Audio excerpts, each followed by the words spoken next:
নমস্কার, কেমন আছেন সবাই? আমার চ্যানেলে আপনাদের সবাইকে স্বাগত। এখন ছাদে এসে এই আকাশের দিকে তাকালে মনটা যেন একবারে জুড়িয়ে যায়। আর এই পাখিদের আওয়াজগুলো এত সুন্দর লাগে কি বলবো। তবে ছাদে বেশিক্ষণ বসে থাকলে হবে না, নিচে গিয়ে রাজ্যের কাজ পড়ে আছে।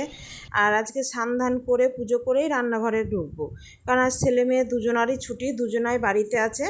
তাই ভাবলাম বাকি কাজ সেরে স্নান করে পুজো করে রান্না করব, তাহলে একটু সুবিধাও হয় আর ধীরে সুস্থেও করা যায়। কারণ প্রতিদিনই তো একঘেয়ে সকালে উঠে খুব তাড়াতাড়ি শুরু হয়। আর ছুটির দিনগুলো ছেলের যেদিন টিউশন থাকে ও টিউশনে চলে যায়, আর যেদিন না থাকে চারজনে একটু বসে গল্প করি, তারপরে তখন বাকি কাজ সারি। তো এখানে আমার সবই হয়ে গিয়েছে। মেয়ে আজ জলখাবারে কিছুই খায়নি, তাই ওকে একটু এই জুসটা করে দেবো। দেওয়ার পরে আমি তখন রান্না বসাবো। আর ও স্নান করতে গিয়েছে, স্নানটাও করে আসুক। রান্না তো আজকে নিরামিষ হবে। এখানে পটল নিয়ে এসেছিল ওর বাবা, বেশ অনেক দিন পরেই পটলগুলো নিয়ে এসেছে। আর পটলগুলো এনেওছে খুব সরু সরু আর কচি কচি, তা দেখে বেশ ভালো লাগলো। তাই মনে হলো আজকে একটু পটল আলুর তরকারি করি, কারণ এখন ওই পটল আলুর তরকারিটা অনেক দিন করা হয়নি। তো করে মনে হচ্ছে ভালোই হয়েছিল, কারণ খেতেও খুব সুন্দর হয়েছিল তরকারিটা। কচি কচি পটল ছিল তো। আর এখানে বেগুন ভাজবো, পনির করব। পনিরটা আবার ওর বাবা দাদু দুজনাই খুব একটা ভালোবাসে না।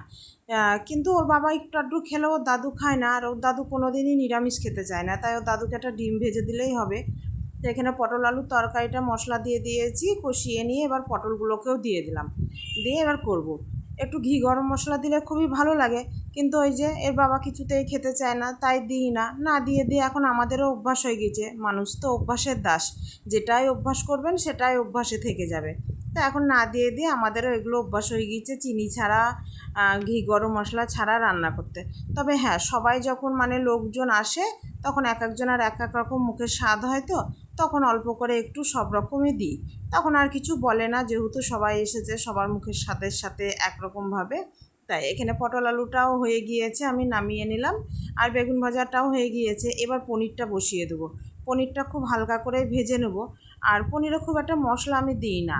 মশলার মধ্যে দিয়েছি শুধু আদা, মগজ, লঙ্কা, টমেটো বাটা। এটা দিয়েই কষিয়ে নিয়ে, আর ক্যাপসিকাম ছোটো ছোটো করে কেটে দিয়েছিলাম।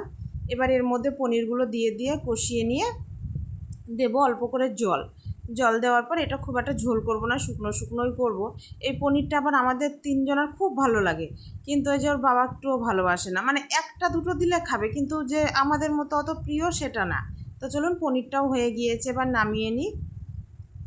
বাকি রান্না সবই প্রায় হয়ে গিয়েছে, মুগের ডালও করে নিয়েছি। আর দুপুরবেলাও হয়ে গিয়েছে। এবারও দাদুকে খেতে দিয়ে এসে আমাদের খাবারটা বেড়ে নিয়েছি। তো চলুন, ভিডিওটি আজ এখানেই শেষ করলাম। ভিডিওটি কেমন লাগলো জানাবেন। ভিডিওটি যদি ভালো লেগে থাকে একটা লাইক করে দিবেন, আর চ্যানেলটি সাবস্ক্রাইব করে দিন। আসবো আবার কোনো নতুন ভিডিও নিয়ে, ততক্ষণ সকলে ভালো থাকবেন, সুস্থ থাকবেন।